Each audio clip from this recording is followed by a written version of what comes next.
아, 드디어 왔습니다. 아니 한 4개월 전쯤인 것 같아요. 문 목사님이 연락을 하셔가지고 부흥사경회를 좀 인도해 줄 수 있겠냐. 제가 뭐 이제 기도를 하고, 근데 기도를 하는데 하나님이 바로 기대하는 마음을 주시더라고요. 그래서 하겠다고 바로 다음 날 아마 제가 연락을 드렸습니다. 그리고 이제 문자를 또 주고받고, 본문이 뭐냐, 제목이 뭐냐, 주제가 뭐냐, 막 이런 얘기 주고받고, 다 이제 답해드리고, 뭐 찬양도 달라고 그래서 드리고, 지난주에는 갑자기 무슨 바람이 부셨는지 요새는 동영상을 찍어야 된대요. 저한테 이제 동영상을 찍어서 소개를 좀 보내달라고, 인사를. 그래서 뭐 저는 시키면 하니까 또 보내드렸습니다. 여러분 잘 보셨습니까? 많이 참석해 주셔서 너무너무 감사하고요. 이렇게 직접 만나 뵈니까 너무너무 좋습니다. 목사님 아까도 말씀하셨지만 문자를 주고받는 중에 한번 이런 얘기를 하셨어요. 목사님, 강사 목사님을 위해서 저희가 매일같이 기도하고 있습니다. 이런 얘기를 하셨어요. 제가 좀 뭉클하더라고요. 누가 뭐 저를 위해서 그렇게 매일 기도하겠습니까? 저를 위해서 또 기도한다고 하니까 또 기대하는 마음을 가지고, 저도 기도 많이 하고 오늘 이 자리에 섰습니다. 오늘 성가대 찬양 너무 감사드리고요. 이렇게 좀 소수 정예로 이렇게 하시는 것 같아요. 너무너무 잘하시고, 뒤에 남자분들은 다 2인분씩 하시고 너무 좋습니다. 그리고 찬양 인도하셨던 우리 찬양팀, 또 우리 부목사님, 부목사님 너무 행복하게 찬양을 하시더라고요, 앞에서. 너무너무 보기 좋았습니다. 자, 그래도 제가 뭐 기도 한번 더 하고 말씀 듣도록 하겠습니다. 살아계신 주님, 또 이렇게 부족한 종을 주님 세우사 주의 말씀을 전하게 하십니다. 하나님, 말씀이 선포되는 가운데 부족한 종의 부족한 부분은 다 가려주시고 오직 주님 말씀만 선포되게 하시고 듣는 자들에게 하늘의 은혜가 가득하게 축복하여 주시옵소서. 예수 그리스도 이름으로 기도합니다. 아멘.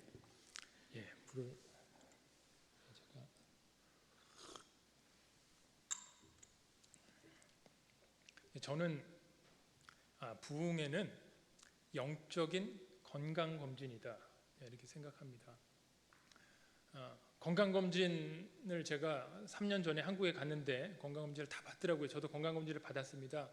갔더니 간호사 선생님이 첫 번째 하는 말씀이 옷을 다 벗고 이 가운을 입으라고. 그래서 제 옷을 다 하나하나 다 벗고 시계도 다 풀고 가운을 입었습니다. 가운이 약간 야해요. 뒤가 이렇게 터졌어요. 대장 내시경을 해야 돼가지고 뭐 못 볼 걸 다 보이고 건강검진을 했죠. 우리가 어느 순간 살아가다 보면 뭘 많이 나를 감추고 살아요. 다 옷을 입고. 근데 부흥회에 왔을 때는 다 내려놓고, 내 직분도 내려놓고, 목사건 장로건, 내가 어디서 사장이건 뭐건 다 하나님 앞에 내려놓고 벌거벗은 채로 주님 앞에 서는 시간입니다. 여러분, 의사 선생님이 내 눈치 봐가지고 아이고 상처받으면 안 되니까 좋은 얘기만 적당히 해주면 좋겠어요? 아니면 내가 아프더라도 꼭꼭 집어서 필요한 얘기를 해주면 좋겠어요? 그렇죠? 내가 아프더라도 상처받더라도 나를 도전하고 나를 하나님 앞에 세우고 나를 깨우는 그런 말씀을 해야 됩니다. 이게 부흥이에요. 자, 우리끼리 주고받는 위로도 있습니다. 그것도 귀중하죠. 서로 위로하고 격려하고. 근데 제가 바라기는 이번 3일 동안 우리끼리 주고받는 은혜를 넘어서 하나님이 주시는 은혜가 여러분들 가운데 가득하기를 축원합니다. 자, 하나님이 주시는 은혜는 능력이 있어요. 나를 흔들고 나를 변화시킵니다. 그 은혜가 보통 3가지로 오는데, 첫 번째는 회개와 같이 오는 은혜. 하나님 잘못했어요. 하나님 이거 제가 이랬으면 안 되는데 주님 이거 잘할게요. 회개하는 은혜. 두 번째는 막 기도가 더 하고 싶어지는 은혜. 예배가 끝났는데, 집회가 끝났는데 집에 가고 싶지 않고 주님 앞에 더 있고 싶고 그런 은혜. 그리고 세 번째는 결단하는 은혜입니다. 하나님 저 이거 순종할게요. 하나님 저 이거 안 했었는데 이거 다시 주님께 헌신하겠습니다. 이런 결단하는 은혜. 이 세 가지 은혜. 하늘이 주시는 은혜, 우리끼리 주고받는 위로와 격려도 귀하지만 하늘의 은혜가 있기를 간절히 바랍니다. 제가 좀 따가운 질문으로 한번 시작해 보겠습니다. 자, 여러분 하나님 정말 믿으십니까? 자, 제가 이 질문을 교회에서 드리는 거예요. 하나님 정말 믿으시냐고.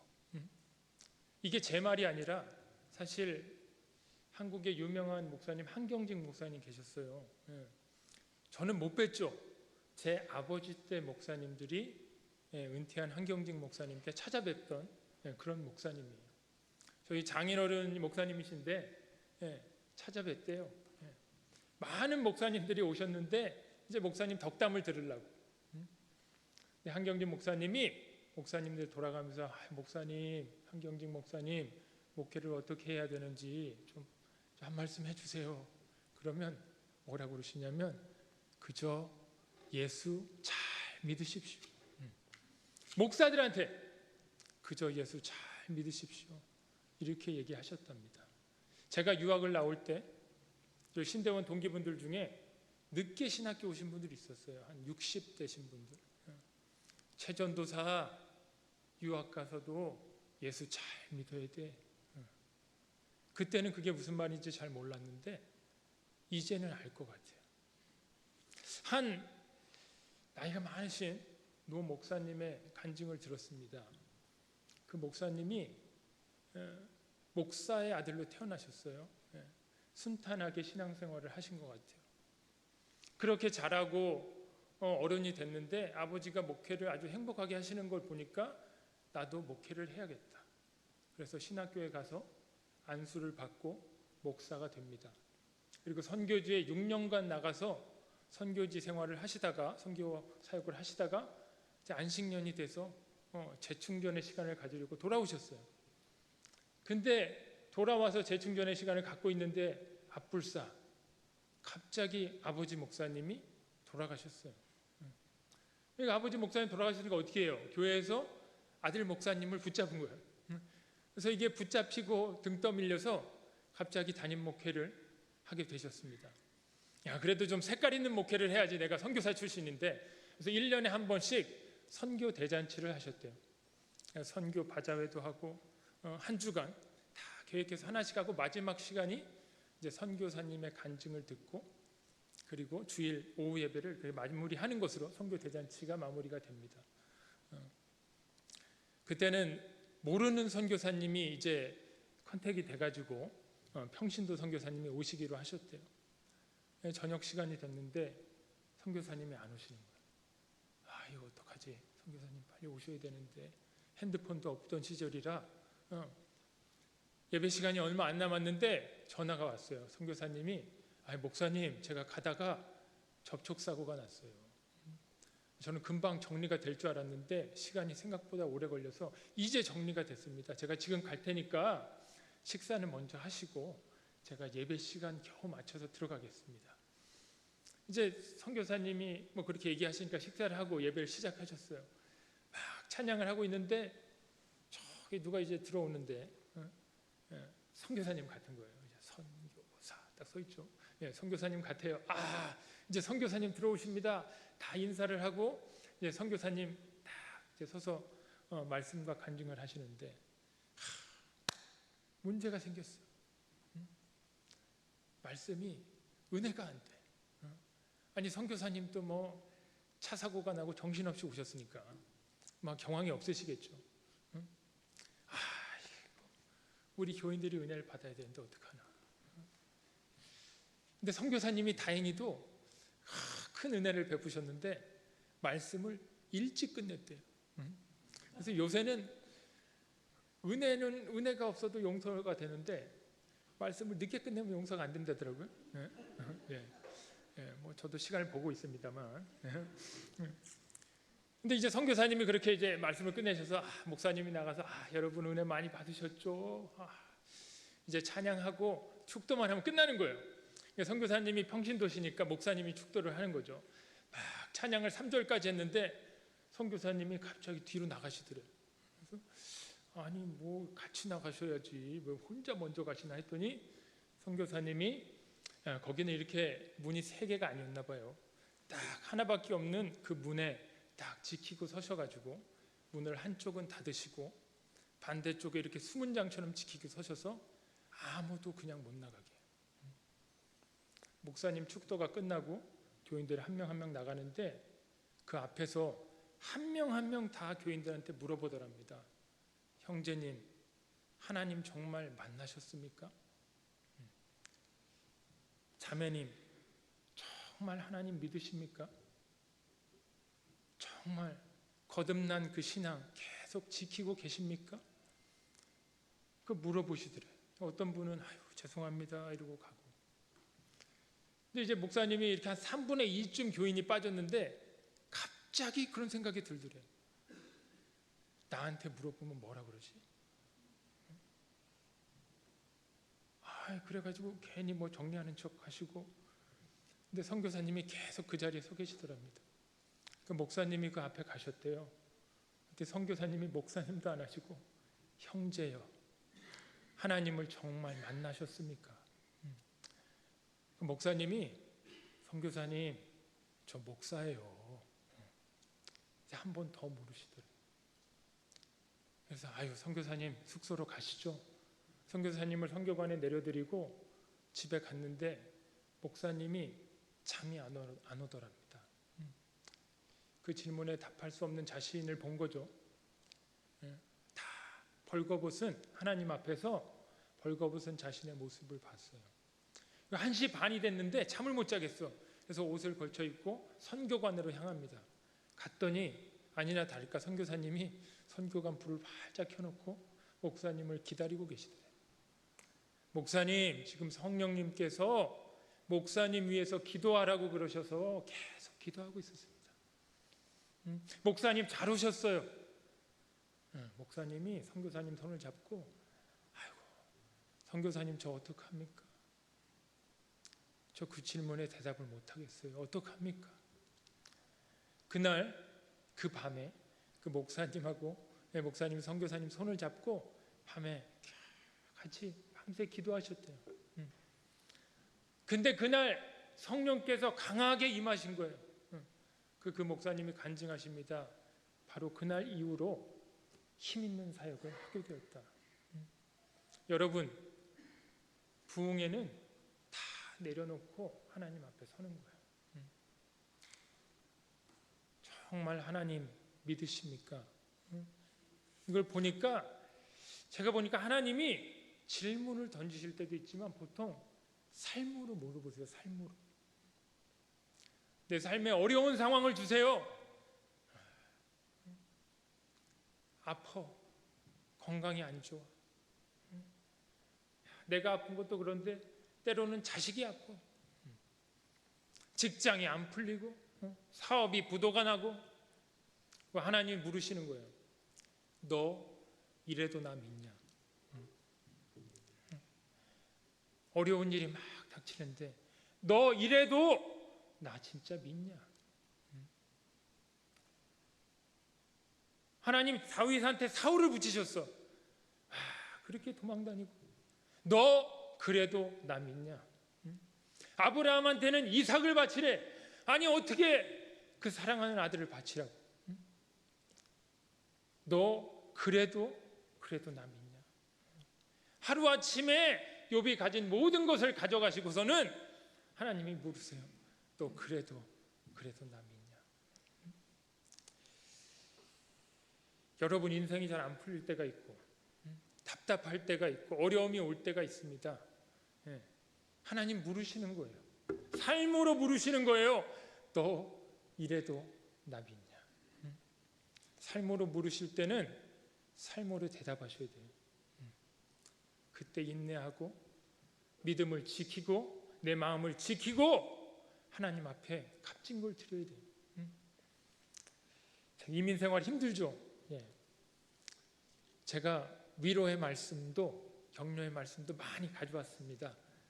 근데 부디 바라기는 저의 위로보다도 하늘의 은혜가 이 시간이 이 자리에 그리고 앞으로 3일 동안 가득 채우고 하늘의 은혜를 덧입는 시간 되시기를 간절히 축원합니다. 제가 기도하면서 부흥회를 준비하는데 딱 하나님이 주신 키워드가 회복이었어요. 회복. 우리 다 회복이 필요합니다. 그죠? 어디서 보니까 한국 남자들이 제일 잘하는 거, 참고 열심히 일하는 거 제일 잘한대요. 한국 남자들도 불쌍합니다. 일하는 게 주특기고 소통하고 이런 건 잘 못해. 그러다가 보면 내 가족을 위해서 100%, 120%, 150% 일하다가 지치고 지쳐서 다 이제 중년이 되면 힘은 다 빠지고 외롭고 위로가 필요한 자기를 발견한대요. 그래서 좀 이렇게 자기 자신을 안아주면 좋대요. 우리 한번 해볼까요? 안아주세요. 이렇게 이상하게 하지 마시고 이렇게 안아주시고, 너 수고했다. 지금까지 여기까지 오느라 정말 수고 많았다. 네가 자랑스럽다. 이렇게 해주셔야 된대. 이게 위로가 필요합니다. 우리가 다 연약한 사람들이고. 그래서 오늘 첫 시간 제목이 관계의 회복이에요. 여러분, 우리가 회복이 많이 필요하지만 특히 이 관계가 어렵죠. 부부 관계 회복, 그리고 부모 자식 간의 관계도 회복이 필요하고, 친구 사이에도 필요하고, 나 자신과의 관계도 회복이 필요하고, 특별히 하나님과의 관계 회복이 필요합니다. 오늘 이 관계 회복에 대해서 얘기할 텐데요. 먼저 우리가 모두가 공감할 수 있는 이 남녀 관계 얘기로 시작해 보겠습니다. 보통 남녀 관계를요 3단계로 구분합니다. 3단계. 첫 단계는 열정기예요. 열정기. 보기만 해도 가슴이 설레고, 손만 잡아도 세상을 다 가진 것 같고, 그냥 불타오르는 시기가 있잖아요. 아무도 이해를 못 하시는 것 같아요. 표정이. 그런 시기가 있었잖아요. 그런 시기 그냥 나는 당신하고 살면, 당신하고만 같이 있으면 맨날 라면만 먹어도 괜찮아. 막 그러던 시대. 여러분 혹시 지금 남편을 보면, 내가 아내를 보면 그런 마음이 든다. 아무도 없으시네. 자, 이게 열정기입니다. 이게 좀 막 남자친구, 여자친구가 만날 때 그런 마음이 들죠. 제가 청년들이 이제 결혼할 때가 되면 많이 찾아오잖아요. 그럼 또 한마디 해줘야죠. 성경적인 얘기도 해주지만 꼭 얘기해 주는 게, 지금 뭐 너무 좋을 때니까 너네 분명히 와이프가 맨날 안 이뻐 보일 때가 있고 남편이 그냥 미울 때가 있는데, 그때 기억해라. 너 하나님 앞에서 약속했던 거 기억하고 이 처음 마음을 지켜야 된다. 그때 잘해라. 그러면 뭐라 그래요? 목사님 알겠어요 하는데 대답이 하나도 깊이가 없어. 전혀 이해를 못하는 것 같아.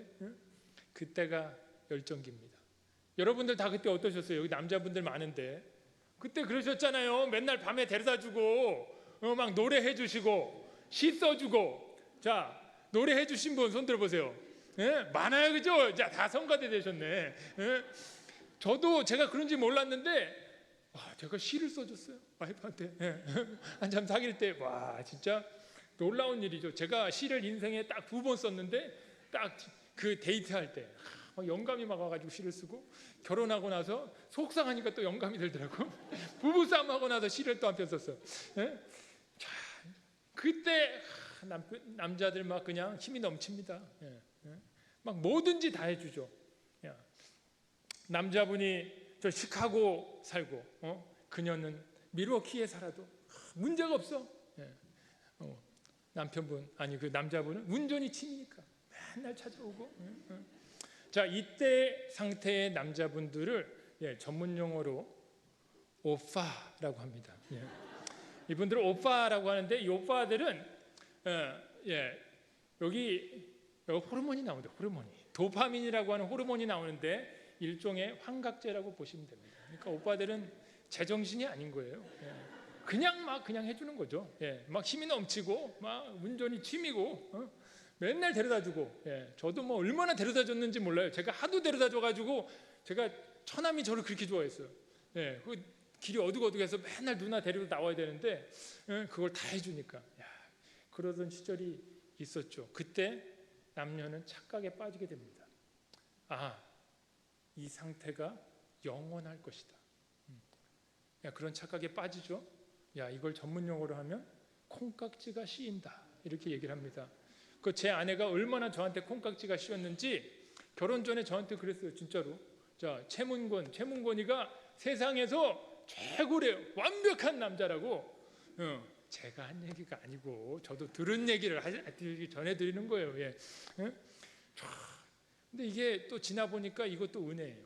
이게 또 콩깍지가 씌어야 결혼을 합니다. 이 결혼하는 또 은혜가 있습니다.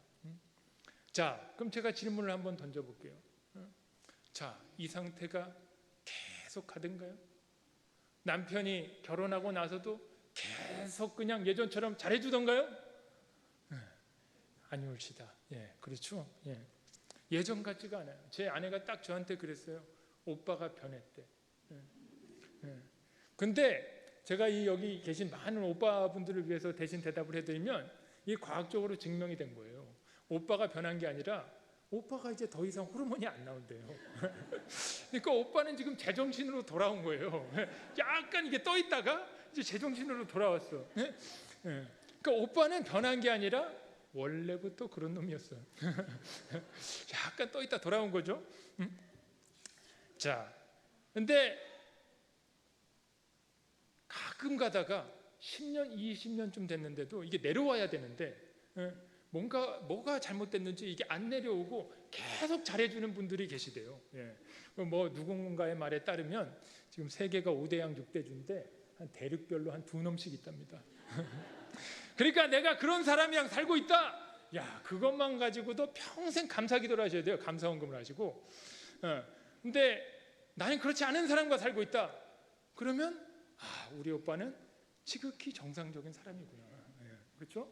그렇게 생각하면 됩니다. 근데 그러다 보면 또 이 마음의 열정이 다 식고 서로에 대한 기대도 없어지고 냉랭해질 수가 있어요. 자, 이런 시기를 권태기라고 부릅니다. 두 번째 단계가 권태기예요. 그때 사람은 또 한 번 착각에 빠지게 됩니다. 이 상태가 영원하겠구나. 이때가 조심해야 될 때예요. 이때가 바로 회복이 필요할 때예요. 이게 더 심해지면 이 권태기가 우울기가 되고 우울증으로 가버립니다. 그렇게 되면 안 되는 거죠. 전문가의 말에 따르면 90%의 사람이 권태기를 경험하면서 산대요.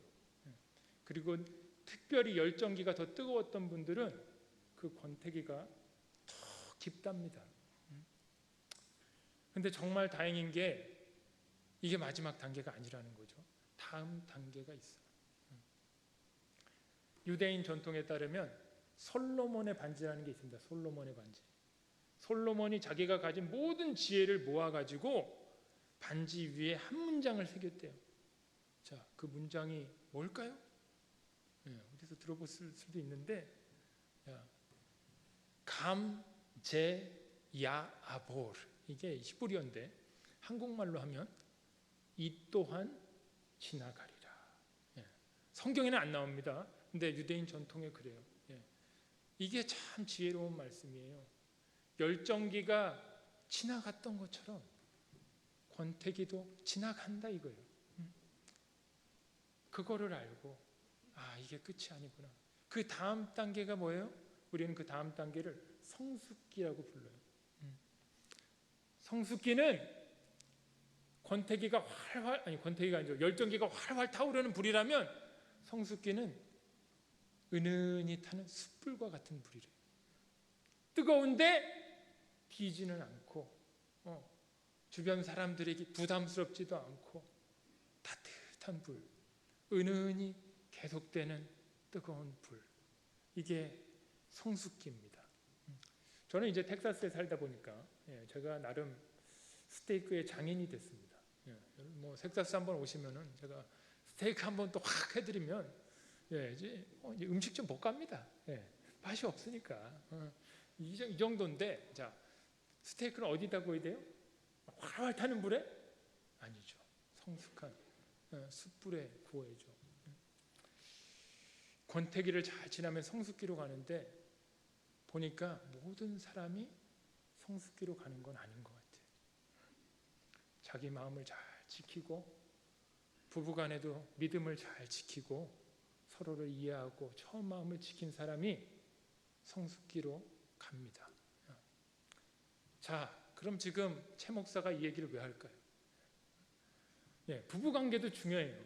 부부관계도 사실 뭐 하려면 한 2박 3일 해야 됩니다. 근데 오늘은 그게 아니고 더 중요한 얘기, 하나님과 나와의 관계에도 이게 똑같이 적용돼요. 하나님과 나와의 관계잖아요. 열정기가 있어요. 그냥 예배당에 들어만 와도 막 너무 가슴이 벅차고 찬양만 불러도 막 눈물이 나고 이러던 때가 있는데, 아니 언제부턴가 그냥 마음이 냉랭해지고, 아니 내 인생 사는 것도 힘든데 하나님 뭐 계획이 있으시겠지만 뭐 나랑 관련이 있겠어? 교회 가는데 뭐 딱히 기대도 안 되고 뭐 안 갈 수는 없으니까 가야지. 나도 모르게 이런 권태기가 찾아와요.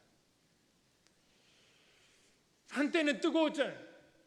한때는 막 주님께 헌신하고 주님께 막 드리고 한때는 그랬는데 그 마음 다 어디 갔는지. 자, 이때 기억해야 될 말이 뭐예요? 이 또한 지나가리라. 이 시기를 지나고 성숙기로 접어들 수 있습니다. 자, 사랑하는 라이프 크릭 교회 성도님들, 혹시 신앙의 권태기를 지나고 있지는 않습니까? 모든 관계가 그렇듯이 하나님과의 관계도 그럴 수 있는데, 야, 이번 부흥의 표가 뭐예요? 교회요? 여기 없구나. 어땠어요? 교회요, 다시 일어나자. 한마디로 하면 회복이죠. 나를 정말 다 벌거벗고 하나님 앞에 서시고 나를 일으켜 세우시는 하나님의 음성 들으시고 하늘의 은혜로 덧입게 되시기를, 성숙기로 들어가시기를 축원합니다. 자, 오늘 본문에 보니까 1절에 어떻게 시작해요? 어떤 병자가 있으니, 이렇게 시작합니다. 아이고 참 안 됐다. 뭘 그렇게 또 잘못해가지고 이런 병에 걸렸나. 주님의 복을 못 받았나 보다. 주님이 별로 돌보시지 않는 사람인가 보다. 이런 생각이 듭니다. 2절에 보니까 뒷부분에 보니까 마리아와 그 자매 마르다의 마을 베다니에 사는 나사로라. 나사로, 마리아, 마르다, 사실 성경이 여러 번 나옵니다. 그러니까 아마 예수님하고 친분이 있었던 것으로 보이고 자주 오고 가는 왕래가 있었던 것으로 보입니다. 특별히 2절에 보니까 마리아는 누구래요? 향유로 주께 붓고 머리털로 주의 발을 닦던 자다. 특별한 사람이죠. 이런 사람이 마리아고. 근데 이제 오라버니가 아프니까 마리아하고 마르다가 사람을 보냈어요. 예수님께 사람을 보내서 이야기합니다. 3절에 주여 보시옵소서, 사랑하시는 자가 병들었나이다. 누가 병들었대요? 사랑하시는 자가 병들었대요. 5절에 보니까 다시 한번 나옵니다.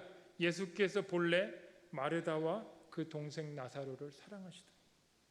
우리가 어려움을 만날 때, 우리 마음이 힘들 때 기억해야 될 때 첫 번째, 하나님이 사랑하셔도 병이 걸릴 수가 있구나.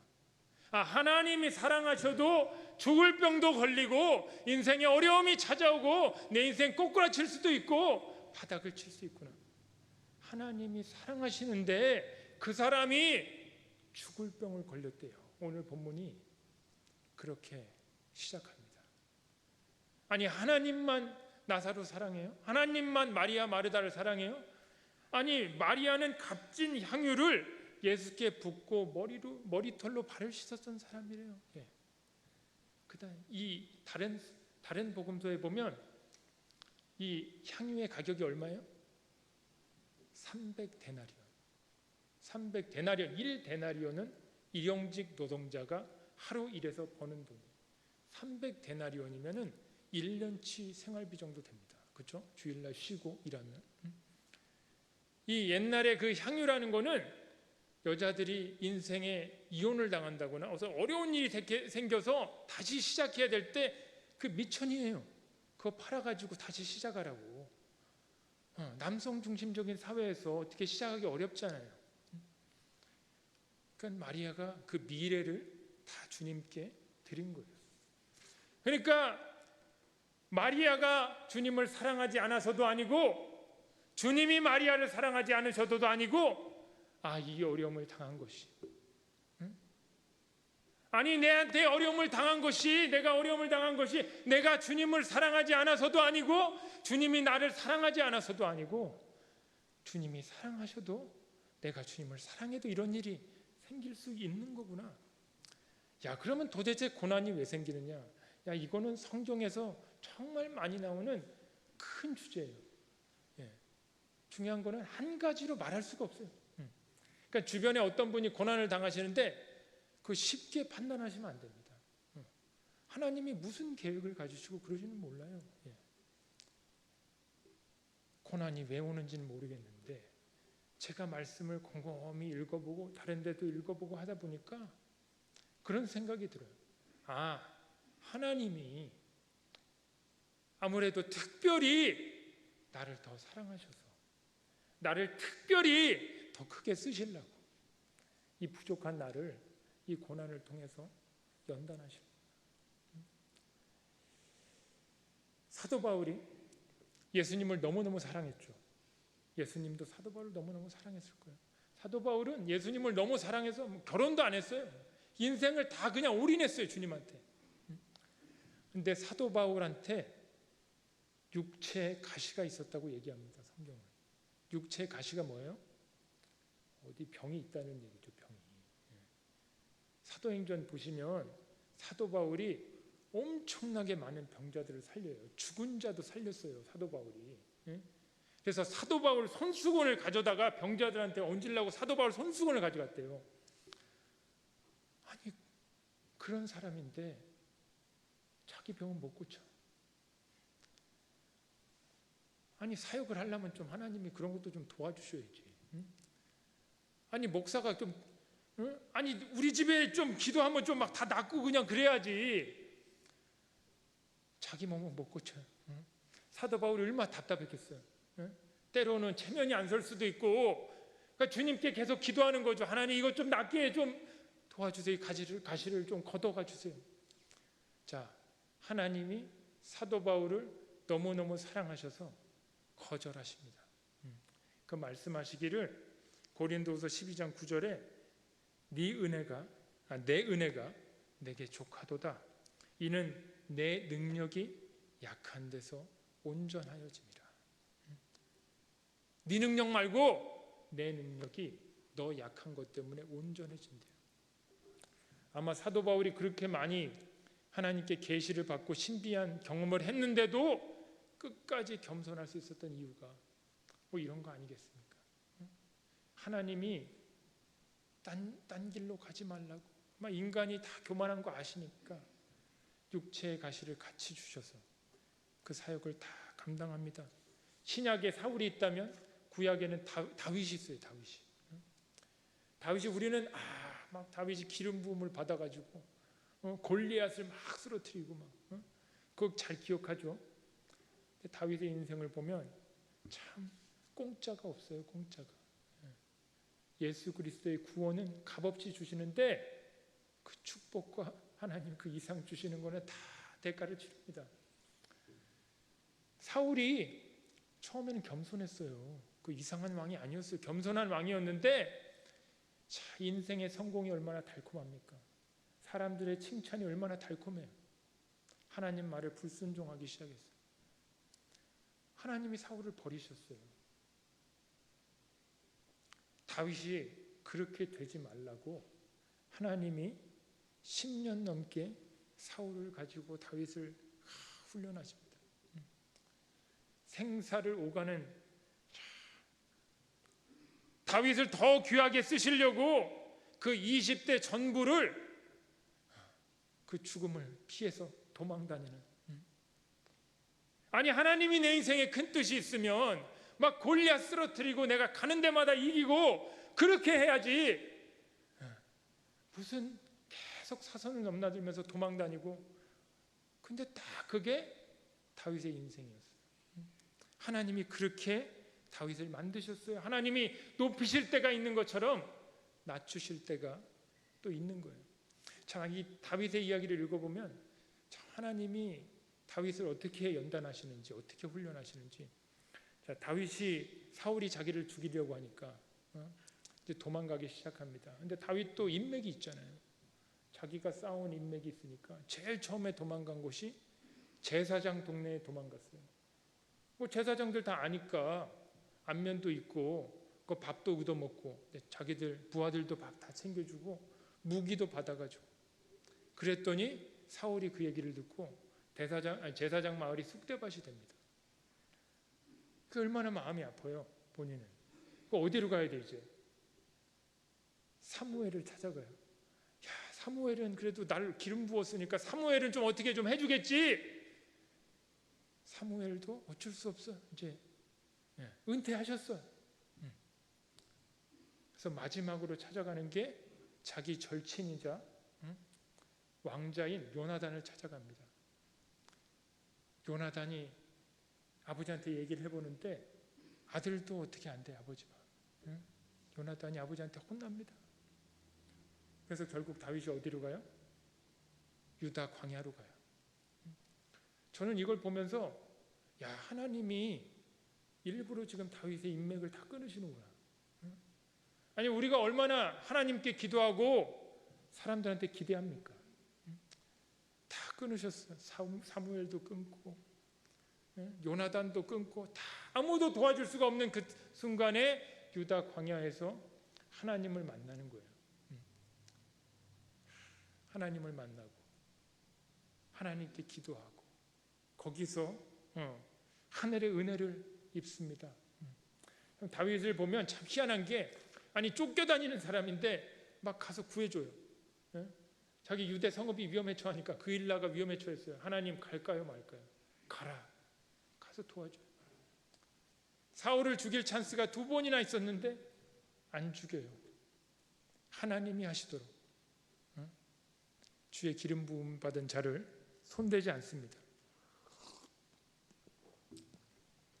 여러분 우리 삶에도 어려움이 찾아오죠. 질병이 찾아올 때가 있고 상실이 찾아올 때가 있고 제일 답답한 거는 이유를 알 수 없을 때가 많아요.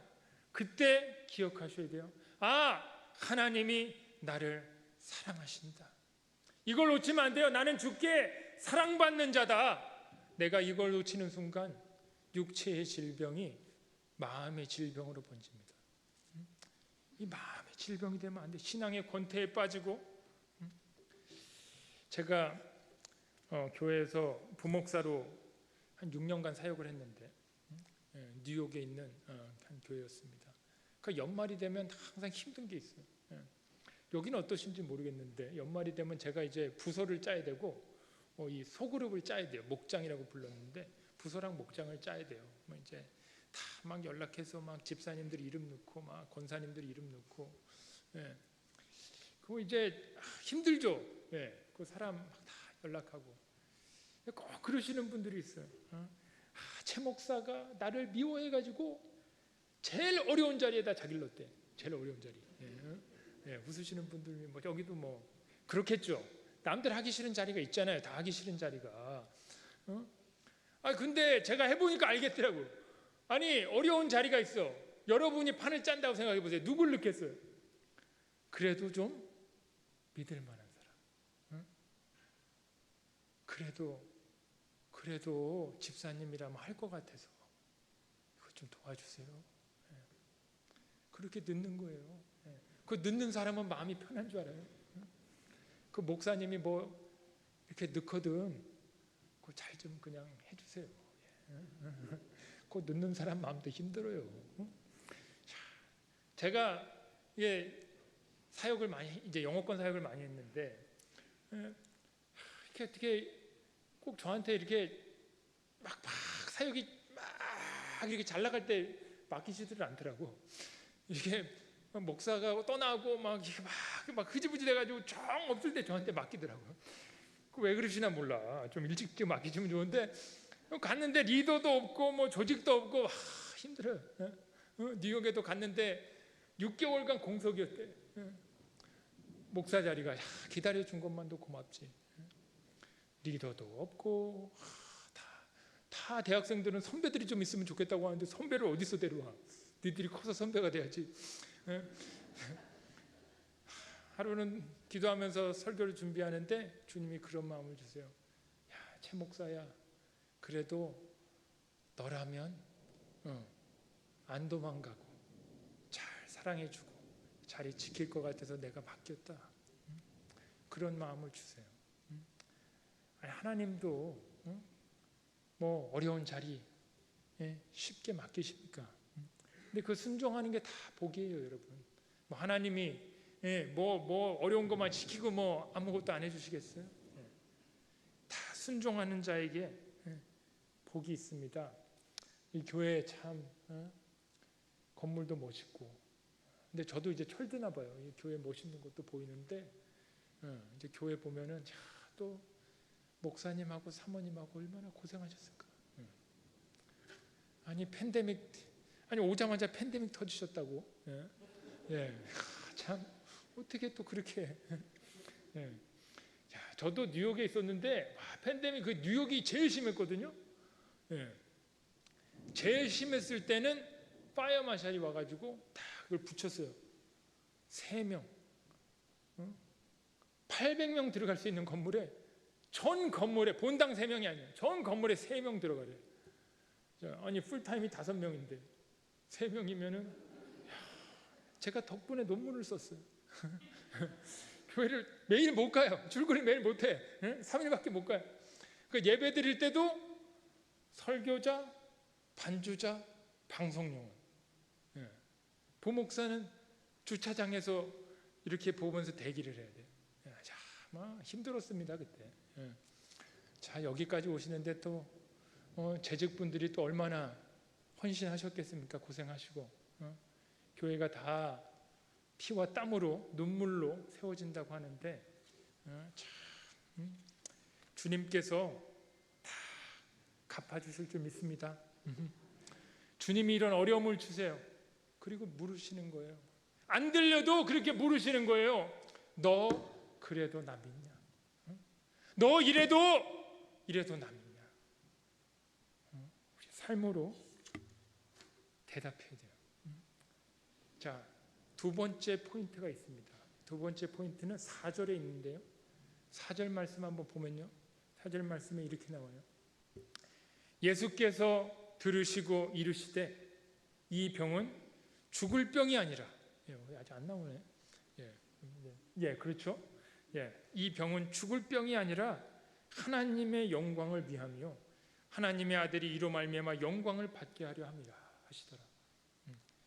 자, 나사로가 당한 이 병이 왜 당한 거래요? 하나님의 영광을 위하며 그 아들이 영광을 받게 하려 함이라. 자, 이게 또 중요합니다. 아마 그 자리에서 이 말을 알아듣던 사람은 아무도 없었을 거예요. 근데 내가 당한 고난이 의미 없는 고난이 아니구나. 성도의 고난은 의미가 있다. 자, 한번 같이 해볼까요? 성도의 고난은 의미가 있다. 의미가 있다. 그렇죠. 우리가 사실 고난을 못 견디는 건 아니잖아요. 여러분 이민 오셔서 얼마나 힘드셨습니까? 특히 참 막 뉴욕에도 그런 분들 많으셨어요. 투잡식 뛰시고 일주일에 6일 일하시고 주일날 봉사하시고. 근데 참 그렇게 힘들어도 내가 이렇게 고생해서 내 자식 잘 된다고 생각하면 막 없던 힘도 막 나고 다 우리가 감당합니다. 내가 당한 이 고난이 내가 잘 견디고 성숙기로 넘어가면 하나님의 영광을 위한 거라면 내가 그렇게 생각할 수 있다면 이 고난을 견딜 수 있죠. 자, 만약에 문 목사님이 여러분 이번 주부터 본당 가까운 데에는 주차하지 마시고 좀 멀리 특히 성가대분들 일찍 오시는데 좀 멀리 주차하시고 좀 걸어오십시오. 이러면은 괜히 또 시험 들죠. 근데 목사님이 이렇게 얘기했다고 해보세요. 자, 교회 처음 오시는 분들과 또 불편하신 분들, 시니어 분들 위해서 우리 일찍 오시는 분들 멀리 주차하고 걸어옵시다. 저도 그렇게 하겠습니다. 그러면은 자, 이 똑같은데 갑자기 영적인 훈련이 되는 거예요. 고난에 의미를 부여할 수 있으면 영성 훈련이 됩니다. 야, 비가 막 그냥 요란하게 옵니다. 자, 닉 부이치치라는 분을 아마 아실 거예요. 닉 부이치치. 저희 작년에 제가 사는 동네 웨이코에도 오셨어요. 닉 부이치치. 제가 좀 가보려고 이렇게 테이블 가격을 봤더니 테이블 하나 사는데 1,000불. 어마어마한 분이 됐어요. 이제 물론 다 자기 펀드레이징 하는 겁니다. 자기가 가져가신 건 하나도 없고 도네이션 하는 거니까 막 가격 세게 부르는 거죠. 그러면 돈 있으신 분들이 테이블 사서 뭐 목사님도 초대하고 뭐 이렇게 해서 하는 거죠. 자, 그분이 아시는 것처럼 팔도 없고 팔이 둘 다 없어요.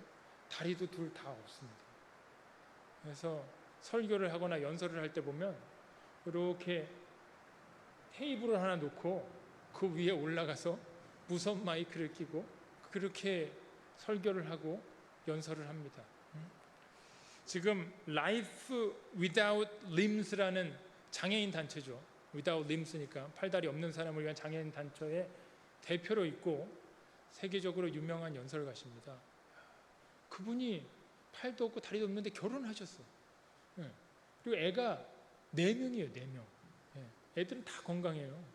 얼마나 그냥 보기 좋은지 몰라요.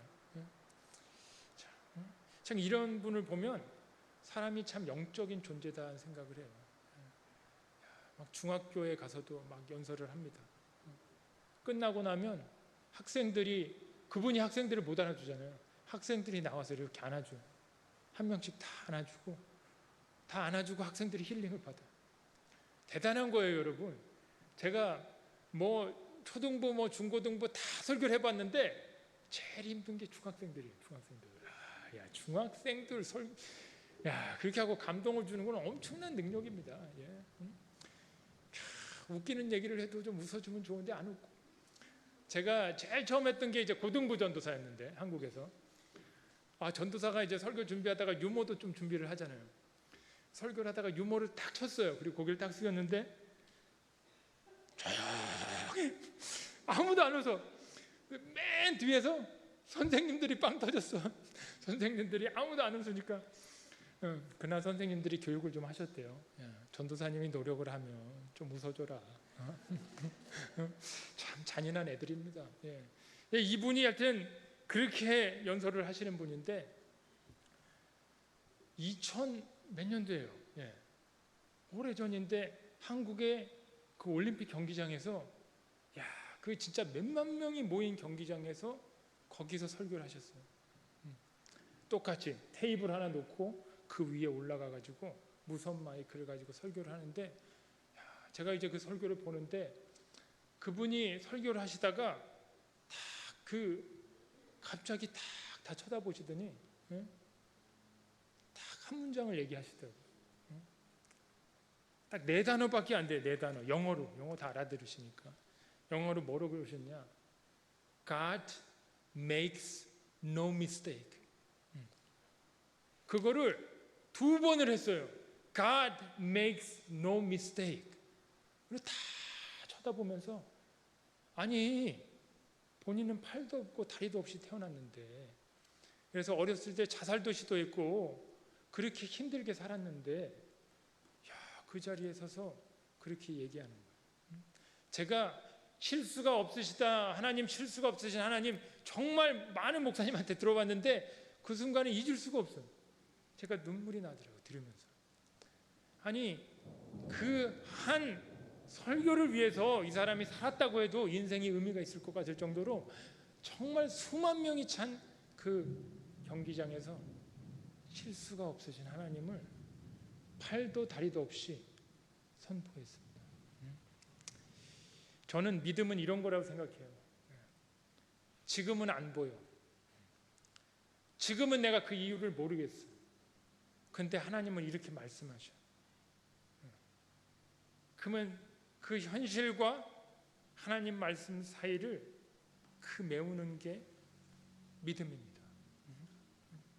현실은 이렇게 얘기하고 내 환경은 이렇게 얘기하고 야, 네 나이를 생각해봐, 네 건강을, 야마 너 상황 봐봐. 근데 하나님 말씀이 아니라고 얘기하면 그걸 붙드는 거예요.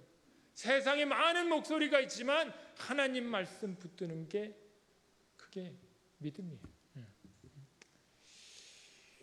자, 요셉이 형들의 시기를 받아서 이집트로 팔려갑니다. 저 여기서 문제를 하나 내볼게요. 성경을 얼마나 잘 아시는지. 자, 요셉이 팔려가서 자, 이유를 모르죠. 자기가 뭐 이렇게까지 잘못했다고. 그렇게 고난을 겪고 감옥에도 가고 하는데 야, 하나님이 나를 이래서 보냈구나 알게 되기까지 몇 년이 걸렸을까요?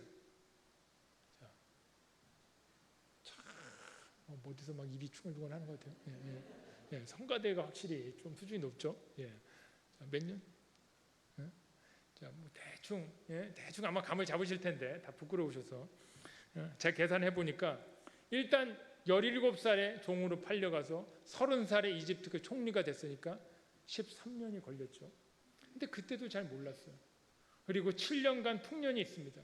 그리고 흉년이 된 지 한 2년쯤 됐을 때 자기 형들이 자기를 찾아와요. 형들을 만나. 아마 5만 가지 생각이 다 교차했을 거예요. 야, 이 사람들 내가 죽여 말어.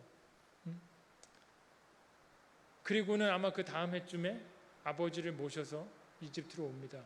다 더해봤더니 한 23년 정도 걸렸어요.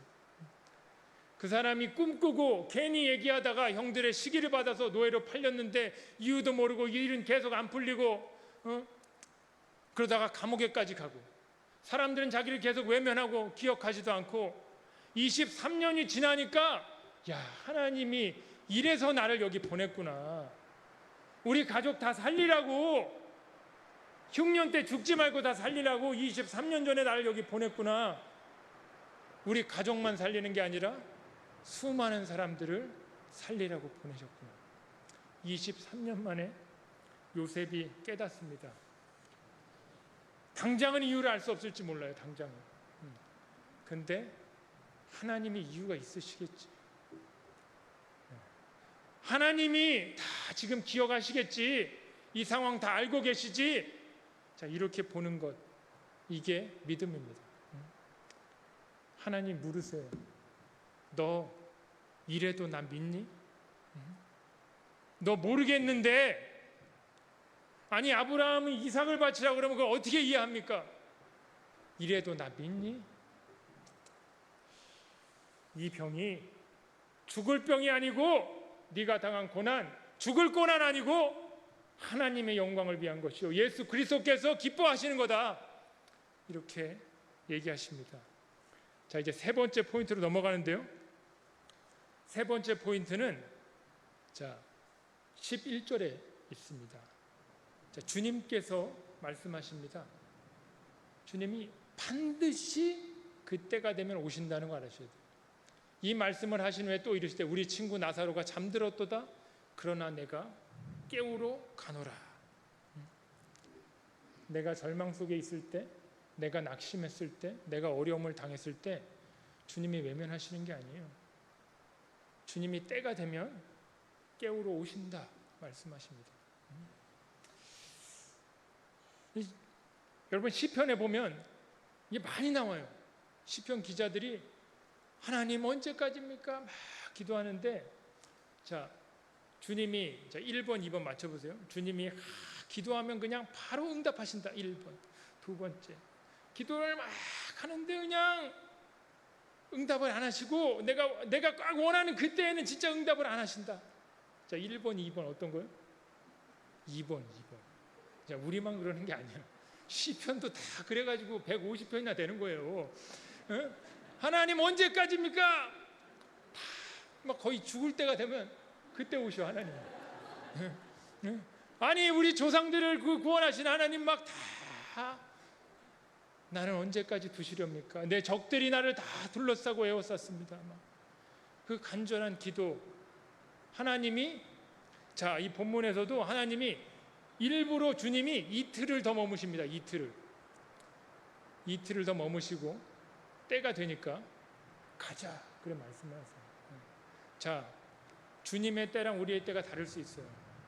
근데 주님은 확실히 그 때를 알고 그 때를 지키십니다.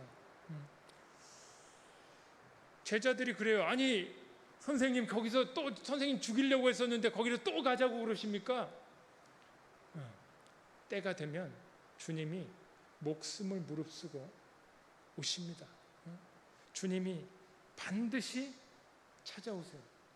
9절 10절에 보면 사람이 낮에 다니면 빛을 봄으로 실족하지 않고 밤에 다니면 그 안에 빛이 없는 거로 실족하느니라. 그래서 내가 깨우러 가노라. 죽은 나사로를 깨우고 낙심하여 쓰러진 그의 누이들을 깨우고 하나님이 다시 일으키시기 위해서 예수님이 그 자리에 가십니다. 2000년 전에 온 인류가 잠들었을 때 예수님이 이 땅에 오셨어요. 세상이 하나님께 관심도 없고 주님께 관심도 없을 때 주님께서 십자가에 달리심으로 그 사랑을 확증하셨다. 이렇게 얘기하십니다. 우리의 가장 심각한 병이 뭐죠? 죄의 병이라고 하죠. 하나님 떠난 병, 교만한 병, 내 마음대로 사는 병, 이 자기 중심적인 병을 치유하시려고 주님이 십자가의 길을 걸어가십니다.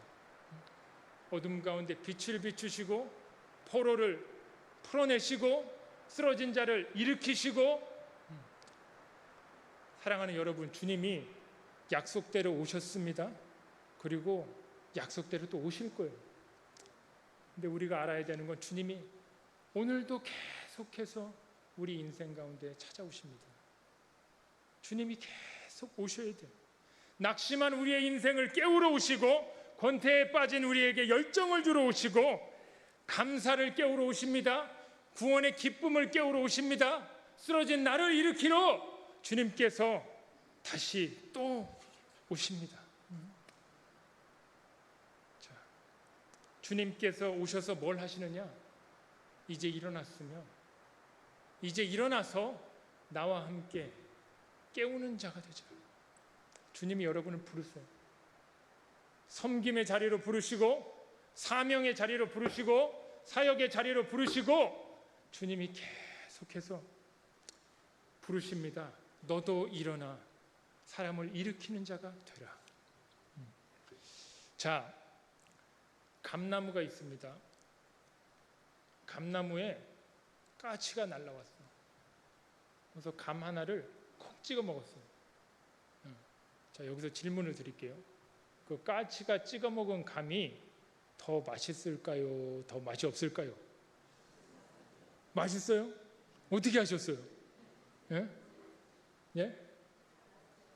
자, 까치가 찍어 먹은 감이 왜 맛있을까요? 예? 달아서? 잘 익어서. 잘 익어서. 그 까치가 그 잘 익은 걸 어떻게 알았을까요?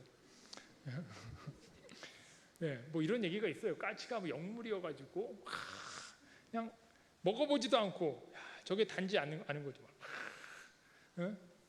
이게 누가 이게 또 관심이 있으셨는지 실험을 했답니다. 예, 이게 판명이 났대요. 까치에게는 아무 능력이 없는 것으로 판명이 났대요. 까치가 뭐 능력이 있어가지고 그걸 찍어 먹었는데 맛있는 걸 고른 게 아니고, 과학적으로 그걸 어떻게 설명하느냐, 까치가 그 감을 찍어 먹으면 감나무가 그걸 안답니다. 야, 저기 지금 저 꼭대기에, 자 2번 가지, 저 제일 위에 있는 그 감이 공격을 당했구나, 그 지금 어려움을 당했구나, 그걸 알고 감나무가 거기로 막 2배, 3배로 막 에너지를 보낸대요. 그래갖고 까치가 찍어 먹은 감이 달더라. 이거 뭐 좀 알 건 아실지. 까치가 무슨 능력이 있어서 그런 게 아니고, 상처 입은 감을 감나무가 알고 양분을 더 공급하더라는 거죠. 여러분, 이 미천한 감나무도 지새끼가 공격을 받으면 그걸 알고 거기에 양분을 2배, 3배를 보내는데, 우리의 참 포도나무가 되신 예수께서 아니 그걸 모르시겠습니까? 야, 너 거기 저기 뒤에서 2번째 줄 거기, 거기 막 주님이 에너지를 보내시는 거예요. 웃고 계신데, 에너지를. 자, 여기 성가대도 여기 막 주님이 아시고 주님이 공급하십니다.